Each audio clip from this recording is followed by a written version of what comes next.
നമസ്കാരം, ഞാൻ റീന മാർട്ടിൻ. നമുക്ക് ഓരോരുത്തർക്കും ഓരോ കഴിവുകളുണ്ടാവും. പലർക്കും പലതരത്തിലുള്ള കഴിവുകളായിരിക്കും. പെയിൻറ്റിങ്സിനായിരിക്കും, അല്ലെങ്കിൽ ക്രാഫ്റ്റ് ബേസ്ഡ് കാര്യങ്ങൾ ചെയ്യാനായിരിക്കും, അല്ലെങ്കിൽ സ്റ്റിച്ചിങ് ഉണ്ട്, ഫ്ലവർ മേക്കിംഗ്, ജ്വല്ലറി മേക്കിംഗ്, ഒത്തിരി കാര്യങ്ങളുണ്ട്. അപ്പം നമുക്ക് ഈ കഴിവുകളൊക്കെ ഒരു ഹോബികളാക്കി മാറ്റാം. അപ്പം നമുക്ക് ഒഴിവ് സമയങ്ങളിൽ ഈ ഹോബികളൊക്കെ നമുക്ക് ഒന്നിച്ചിരുന്ന് ചെയ്താലോ? അതിനുവേണ്ടി നിങ്ങളെല്ലാവരും ഞാൻ ഫിംഗർ മാജിക്കിലേക്ക് സ്വാഗതം ചെയ്യുന്നു. നമുക്കതിനൊരു സവാള എടുക്കുക. വലുതായാലും ചെറുതായാലും കുഴപ്പമില്ല. നമുക്കതിൻ്റെ തൊലി പതുക്കെ ഇങ്ങനെ കത്തി കൊണ്ട് തന്നെ അടർത്തിയെടുക്കുക, അല്ലെങ്കിൽ നമുക്ക് കൈ കൊണ്ടാണെങ്കിലും അത് ഇങ്ങനെ എടുത്താൽ മതി. എടുത്തിട്ട് ചെറിയ ചെറിയ പീസുകളായിട്ട് കട്ടായിട്ട് വന്നാലും കുഴപ്പമില്ല, നമുക്ക് ചെറിയ പീസ് മതിയാവും. എന്നിട്ട് നമുക്കതിനെ കളക്ട് ചെയ്തെടുത്തിട്ട് നമ്മളതൊരു പാത്രത്തിൽ കുറച്ച് വെള്ളം എടുത്തിട്ട് നമുക്കതിലിട്ട് വയ്ക്കാം.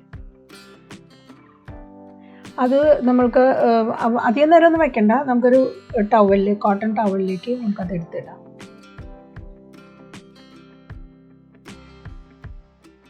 ഞാനിപ്പോൾ ഇതിന് വേണ്ടി എടുത്തേക്കണത് ഒരു നെസ്കഫേയുടെ ബോട്ടിലാണ്. പിന്നെ നമ്മൾക്ക് ഫെവിക്കോൾ വെച്ചിട്ട് തന്നെ നമുക്കത് സ്റ്റിക്ക് ചെയ്യാൻ പറ്റും. അപ്പോൾ ഇതിൻ്റെ സവാളയുടെ തൊലി ഓരോ ചെറിയ പീസായിട്ട് നമ്മൾ കട്ട് ചെയ്തെടുക്കണം. ഓരോ പീസായിട്ട് എടുത്താൽ മതി. കട്ട് ചെയ്ത് കുറച്ച് വെറ്റായിട്ട് ഇരുന്നോട്ടെ, അപ്പോൾ നമുക്കത് ഒട്ടിക്കാൻ എളുപ്പമുണ്ടാവും. വല്ലാണ്ട് ഡ്രൈ ആയിപ്പോയി കഴിഞ്ഞാൽ നമുക്കത് ഒട്ടിക്കാൻ ബുദ്ധിമുട്ടായിട്ട് വരും. അപ്പോൾ നമുക്ക് എന്നിട്ട് ഫെവിക്കോൾ എടുത്തിട്ട് ഒരു ബ്രഷ് കൊണ്ട് തന്നെ നമുക്ക് തേച്ച് കൊടുക്കാൻ പറ്റും. ഫെവിക്കോൾ എടുത്ത് ബ്രഷ് കൊണ്ട് നമുക്ക് പതുക്കെ തേച്ച് കൊടുത്തിട്ട് ഓരോന്നായിട്ട് നമുക്ക് ഒട്ടിച്ചു കൊടുക്കാം.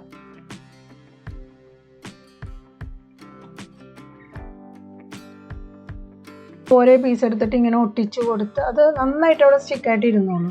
ഒരെണ്ണം ഒട്ടിച്ച് അടുത്ത പീസ് എടുത്തിട്ട് അതിനെ ഓവർലാപ്പ് ചെയ്ത് ഒട്ടിക്കണ്ട. നമ്മൾക്കത് അതിൻ്റെ അടുത്ത് തന്നെ ചെറിയ ചെറിയ ഗ്യാപ്പ് ഒട്ടും വരാത്ത രീതിയിൽ അടുപ്പിച്ച് അങ്ങ് ഒട്ടിച്ച് കൊടുത്താൽ മതി. നന്നായിട്ട് സ്റ്റിക്കായിട്ട് ഇരുന്നോളൂ അത്.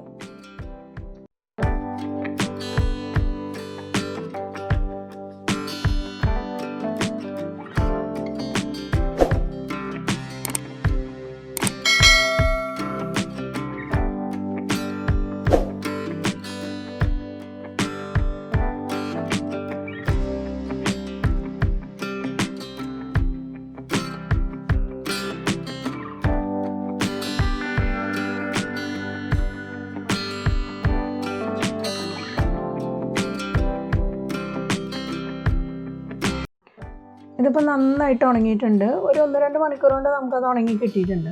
അത് നമുക്ക് അങ്ങോട്ട് മാറ്റി വയ്ക്കാം. അപ്പോൾ അത് കഴിഞ്ഞിട്ട് ഞാനിപ്പോൾ നേരത്തെ കട്ട് ചെയ്ത പീസിൻ്റെ തന്നെ ബാക്കി പീസുകളാണിത്. അതല്ലെങ്കിൽ നിങ്ങൾക്ക് ഫ്രഷായിട്ട് വേറെ പീസ് കട്ട് ചെയ്തെടുക്കണമെങ്കിൽ എടുക്കാം. അപ്പോൾ ഇത് ഞാനിപ്പോൾ ചെയ്യാൻ പോകുന്നത് ഒരു പെറ്റലിൻ്റെ ഷേപ്പിലേക്ക് കട്ട് ചെയ്തെടുക്കുകയാണ്. അതിപ്പോൾ എല്ലാവർക്കും അറിയാൻ പറ്റും. പെറ്റലിൻ്റെ ഷേപ്പ് ഇപ്പോൾ വലിയ ബുദ്ധിമുട്ടില്ല. ഇതുപോലെ ഇങ്ങോട്ട് കട്ട് ചെയ്തെടുത്താൽ മതി. എന്നിട്ട് ആ ഷേപ്പിൽ നമുക്ക് കിട്ടുന്ന സൈസിലെല്ലാം നമുക്ക് ഇങ്ങോട്ട് കട്ട് ചെയ്തെടുക്കാം.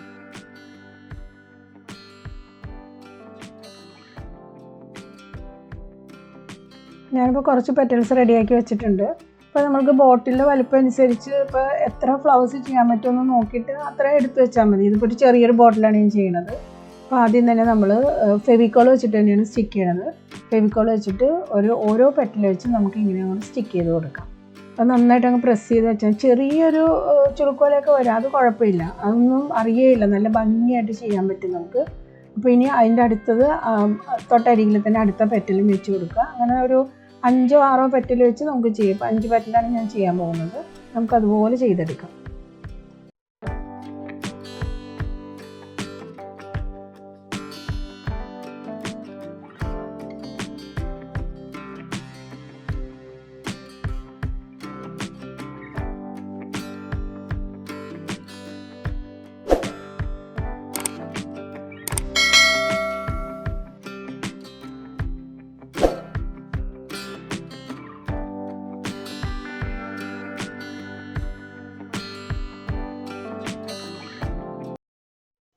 ഇപ്പോൾ ഫ്ലവേഴ്സ് എല്ലാം ഞാൻ സ്റ്റിക്ക് ചെയ്തിട്ടുണ്ട്. 3 ഫ്ലവേഴ്സാണ് അതുമ്പോൾ പറ്റുള്ളായിരുന്നു. അത് അത്രയും ചെയ്തിട്ടുണ്ട്. ഇനി നമ്മൾക്ക് ഒരു ചെറിയൊരു പീസ് എടുത്തിട്ട് ചെറിയൊരു റൗണ്ട് കട്ട് ചെയ്തെടുക്കാം. അത് ചെറുതായിട്ട് റൗണ്ട് കട്ട് ചെയ്തെടുത്തിട്ട് നമുക്ക് ഫ്ലവറിൻ്റെ നടുക്കും സ്റ്റിക്ക് ചെയ്യാനുണ്ട്. പിന്നെ അവിടെ എവിടെയായിട്ട് ഗ്യാപ്പിലൊക്കെ ഓരോന്ന് സ്റ്റിക്ക് ചെയ്ത് കൊടുത്തു കഴിഞ്ഞാൽ ഭംഗിയായിരിക്കും. അത് നിർബന്ധമില്ല, വേണമെങ്കിൽ ചെയ്താൽ മതി. നടുക്കും ഒരേ പീസ് നമുക്ക് സ്റ്റിക്ക് ചെയ്ത് കൊടുക്കാം.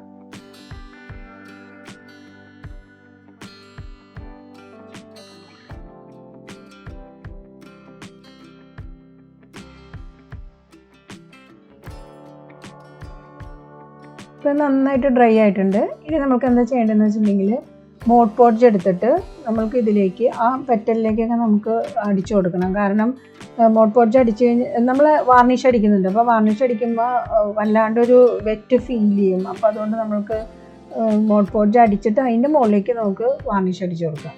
അപ്പോൾ ഇതിൻ്റെ പെറ്റൽമ മാത്രമാണ് ഞാൻ അടിച്ചിട്ടുള്ളൂ. പിന്നെ മറ്റേ ബോട്ടിൽ മുഴുവനായിട്ട് നമ്മളങ്ങ് അടിച്ചു കൊടുത്താൽ മതി.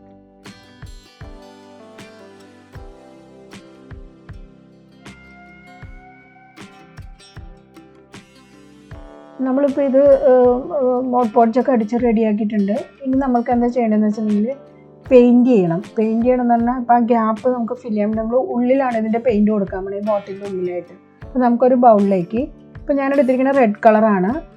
റെഡിൽ കുറച്ച് വൈറ്റ് മിക്സ് ചെയ്ത് ഞാനൊരു പിങ്ക് കളറായിട്ട് എടുക്കാൻ വേണ്ടിയിട്ടാണ്. അപ്പോൾ ആ കളറിനോട് മാച്ച് ചെയ്തൊരു കളർ വരാൻ വേണ്ടി ഞാൻ എടുത്തതേ ഉള്ളൂ. അതല്ലെങ്കിൽ നമുക്ക് വേറെ എന്തെങ്കിലും ഇപ്പോൾ ബ്ലാക്ക് വേണമെങ്കിൽ ബ്ലാക്ക് കൊടുക്കാം, വൈറ്റ് മാത്രം വേണമെങ്കിൽ കൊടുക്കാം. നമ്മുടെ ഇഷ്ടം അനുസരിച്ച് എന്തെങ്കിലും കളർ കൊടുക്കാം.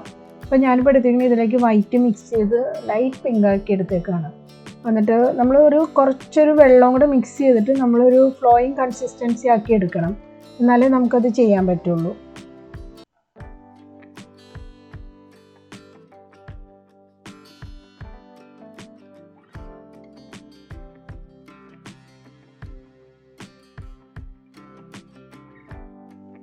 നന്നായിട്ട് മിക്സ് ചെയ്തെടുക്കണം. അതായത് ഇടയ്ക്ക് ആ പെയിൻറ്റ് മിക്സ് ആവാണ്ടിരിക്കരുത്. അപ്പോൾ കുറച്ചും കൂടെ വെള്ളം കൂടെ ചേർത്ത് നന്നായിട്ട് മിക്സ് ആക്കണം.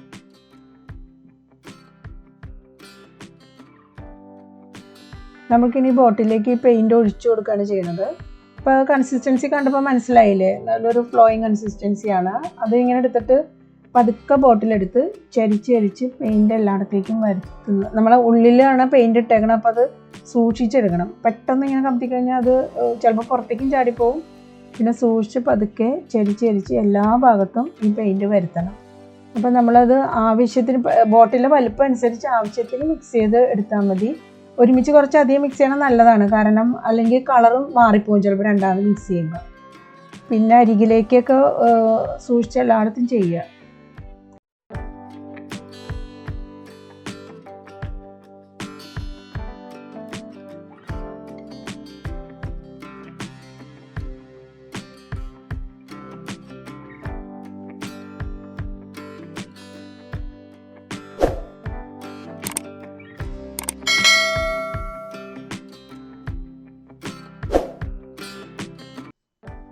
ഇത് മുഴുവനായിട്ട് ഒരുവിധം ചെയ്തിട്ടുണ്ട്.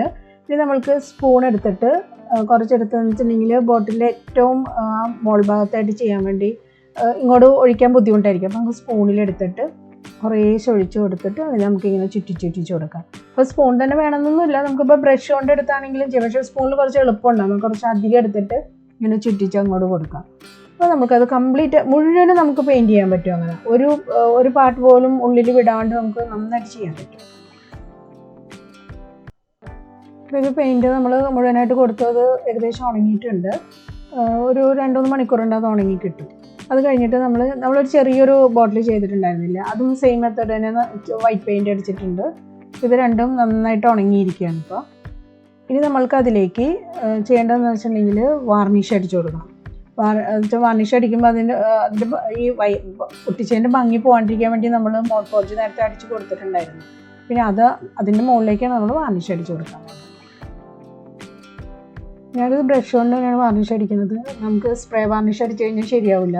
കാരണം വെച്ചിട്ടുണ്ടെങ്കിൽ ആ പെറ്റൽമ മാത്രമാണ് വാർണിഷ് അടിച്ചു കൊടുക്കുന്നുള്ളൂ. കാരണം മറ്റേ ഏരിയയിൽ നമുക്ക് ആവശ്യമില്ല. ഒന്നാമത് ഉള്ളിൽ നിന്നാണ് പെയിൻറ്റ് ചെയ്തേക്കുന്നത്.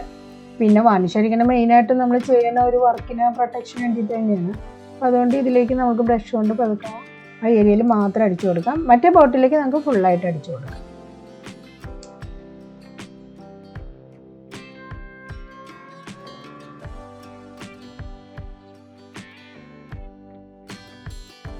ഇപ്പം എങ്ങനെയുണ്ടത്? ഇപ്പം നമ്മൾ കളയണ ഉള്ളിത്തൊണ്ട് വെച്ച് ഇത്രയും ഭംഗിയായിട്ട് നമുക്കൊരു ബോട്ടിലായിട്ട് ചെയ്യാൻ പറ്റില്ല. എല്ലാവരും ഒന്ന് ചെയ്ത് നോക്കണം. ഇനി അടുത്തൊരു പുതിയ വെറൈറ്റി വർക്കുമായിട്ട് നമുക്ക് വീണ്ടും കാണാം.